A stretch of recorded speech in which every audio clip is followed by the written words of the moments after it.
Today I'll be trying out Lufthansa, both on their Euro-regional Airbus A319 and Cityline CRJ900 products.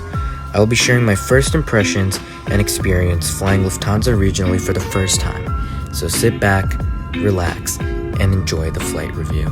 On my first flight aboard the Airbus A319, the first thing I noticed was the seat. Though comfortable, it lacked an adjustable headrest. Though it's a minuscule detail, it's a feature that would definitely give a leg up on the Euro hard product competition. Also, as I sat down, I noticed this box on my seatback pocket, presumably from the last passenger. Another minor detail, but should be addressed. Also, take a look at that special livery over there right next to us.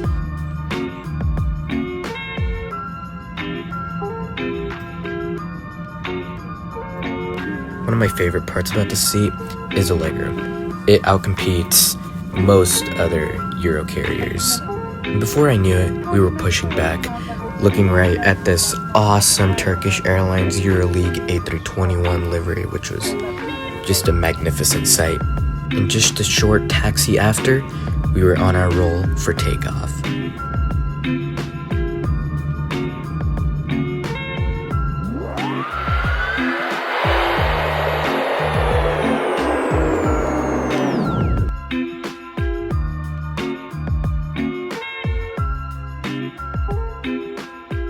While we're taking off, I want to give a little bit of information about the route I'm flying today. We currently started off at Birmingham in the UK, flew 1,063 miles to Munich, and then from there we took a short hop to Geneva, totaling 1,552 kilometers total. For the first leg of the flight, I flew Lufthansa's A319, and on the second leg of the flight, I flew Lufthansa's CRJ900. So hopefully that gives a little bit of context into the route that I will be taking today. The meal options were pretty limited, but pretty standard for European domestic flights. I got a bottle of water, and that was pretty much it. And here you can see me kind of look at the recline. Not too bad, kind of iffy, but overall pretty average compared to other airlines. Meals are available for this flight, but I opted not to purchase a meal for a 1.5 hour flight. Take a look at this absolutely beautiful landing into Munich just a couple days before I landed over here. Munich had a terrible snowstorm, which completely shut down the airport, so it kind of scared me at first whether this flight would even fly or not, or would it just be canceled. But instead, the airport reopened back, and we were left with this awesome view on landing.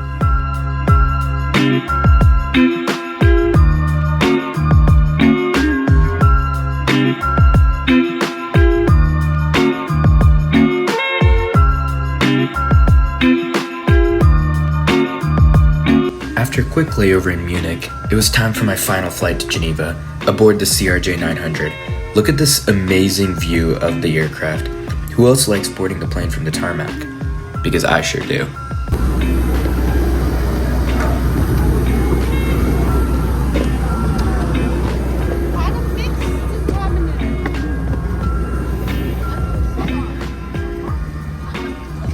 The seats aboard the Lufthansa CRJ900 have considerably less legroom than the Airbus A319 that we were on previously, but that's pretty understandable for an aircraft that is much smaller. And before we knew it, we were back in the air. Take a look at the awesome view of the airport as we're taking off right after the snowstorm. On this flight, we were also provided with water, but a fine addition was this pretty flavorful chocolate, which was pretty standard across all European carriers. And in the blink of an eye, we are ready for landing. And in true European winter fashion, it is raining, hence the hazy approach into Geneva International Airport.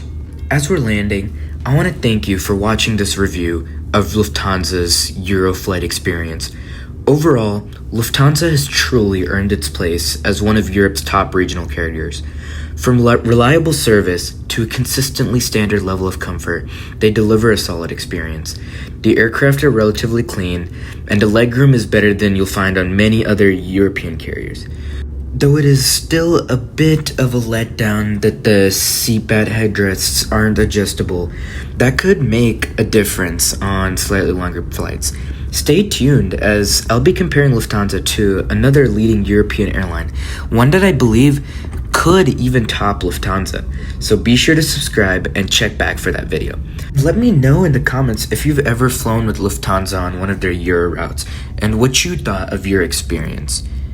And until next time, safe travels.